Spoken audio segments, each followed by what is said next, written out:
3장 1절에서 2절 말씀을 중심으로 선생이 되지 말자, 선생이 되지 말자라는 제목으로 하나님의 말씀을 우리가 받겠습니다. 우리는 기독교인으로서 하나님의 사역자들입니다.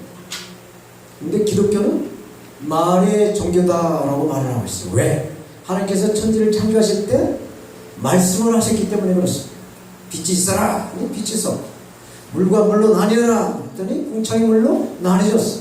이렇게 6일 동안 하나님은 천지 창조를 하실 때 말씀을 하셨어요. 그래서 말씀에 우리의 말에 능력이 있다라는 것이죠. 예수님도 이 땅에 말씀을 오셨어요. 그래서 말씀을 선포하셨고 그 말씀을 이루심으로 저와 여러분들이 구원의 길이 열린 줄로 믿습니다. 그리고 성령님으로 감동감화를 받았어요. 그 능력으로 살아있는 하나님의 말씀이 예수 그리스도의 복음을 전하게 된 줄로 믿습니다. 그래서 기독교는 말을 중요하게 여겨요. 우리가 사용하는 말이 영혼을 살리기도 하고 또 죽이기도 한다는 얘기죠. 우리가 긍정의 말, 창조의 말을 하게 되면 낙심한 심령이 위로를 받습니다. 또 절망 중에 있는 사람이 소망을 갖게 되는 것이죠. 그래서 이 말은 생명, 곧 씨라고 말하죠. 우리가 말이 씨라는 말인 것처럼 말에는 생명력이 있습니다. 그래서 그 생명의 말을 해야 한다는 것이죠.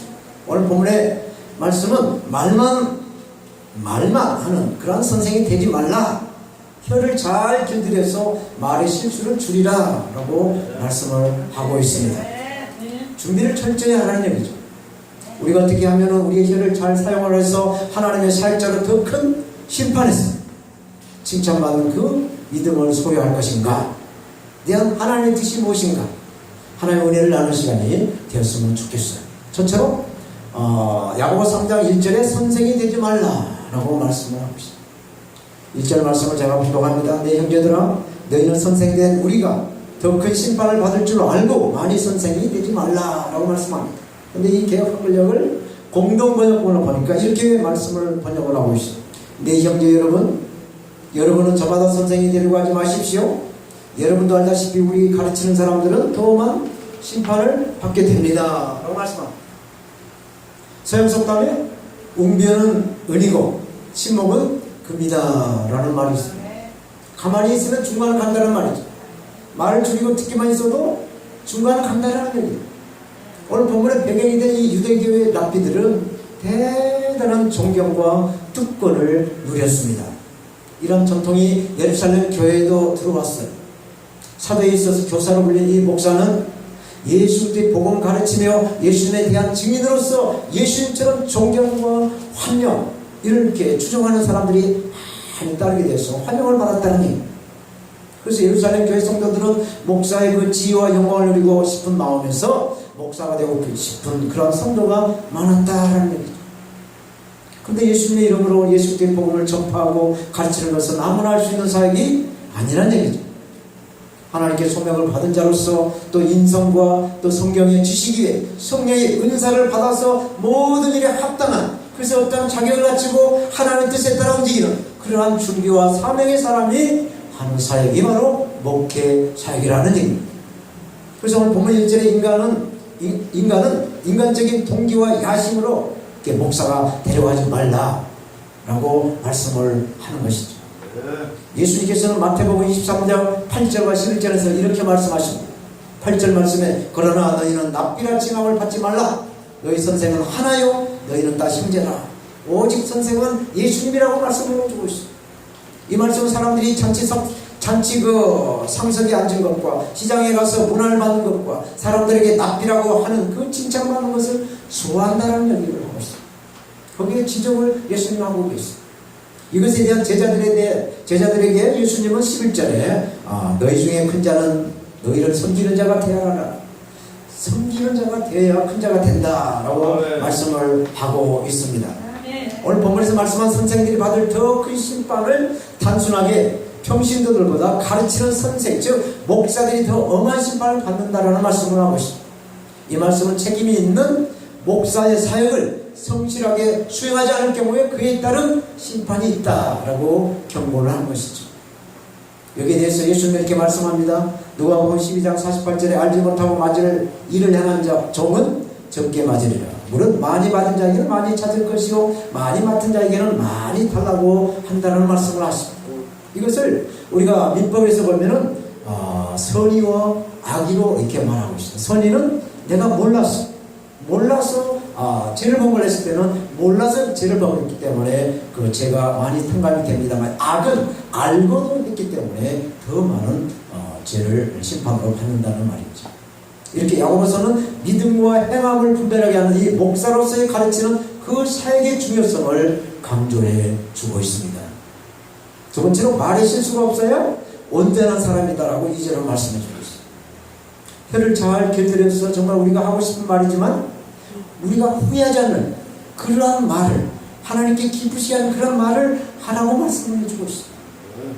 특히 1절의 교회 지도자들일수록 더 그렇게 해야 한다는 것을 말씀합니다. 하나님의 사역자들이 하는 말은 엄청난 영향력을 가지고 있습니다. 2절에 우리가 다 실수가 많으니 만일 말에 실수가 없는 자면 곧 온전한 사람이라 능히 온몸도 굴레를 세우리라. 온몸을 다스려라. 말의 실수를 줄이기 위해서는 생각을 해서 말하라, 준비를 해서 말하라고 말씀을 하고 있어요. 그래서 우리가 5분 스피치를 하려면 50분의 준비가 있어야 한다는 말을 하고 있습니다. 그러면 말을 조심하기 위해서 우리가 어떻게 해야 될까? 말에 대한 중요성을 깨닫게 하는 예화가 있어서 한번 이 시간 함께 소개를 하도록 하겠습니다. 옛날에 조선시대 때 푸주간에 있었던 두 선비에 대한 이야기입니다. 젊었을 때 백정리를 했던 그 지석들이라고 하는 사람이 환갑이 지나서 이제 노인이 되어서도 저작거리에서 푸주간, 고기를, 돼지고기, 소고기를 파는 그 푸주간을 내고 장사를 하고 있었어요. 어느 날 젊은 두 선비가 들어왔어요. 거의 같은 시간에 들어와서 푸주간에 고기를 사러 왔어요. 그 중에 한 선비가 이렇게 말합니다. 야, 석돌아, 소고기 한 것만 주거라. 예, 알겠습니다. 지석돌은 대강 고기를 잘라 주었어요. 뒤따라온 선비는 지석돌이가 아무리 백정 출신의 그 천민이지만 환갑을 넘긴 노인이었기 때문에 말을 놓기가 거북했어. 그래서 지석왕님, 저 고기 한 것만 주십시오 라고 말을 했다는 것이죠. 그러자 이 지석돌이가 갑자기 기분이 좋아져가지고 아주 고기 좋은 부분을 한 뭉텅이 잘라서 주었다는 것이죠. 그래서 먼저 산 이 선비가 보더니 자기 고기보다 뒤에 사는 사람 고기가 한 근인데 부위도 다르고 무게도 커 보이더란 말이죠. 그래서 지석돌이에게 뭐라고 관례에서 말합니다. 야, 이놈아, 똑같은 한 근인데 왜 이 사람 것은 이렇게 크고 내 건 이렇게 형편없어? 라고 말하자 지석돌이라는 사람이 뭐라고 하느냐, 손님의 고기는 지석돌이라는 놈이 잘랐고 이 손님의 고기는 지석왕이 잘라서 그렇습니다 라고 말을 했다는 것입니다. 이것을 우리는 자업자득이다 라고 말하죠.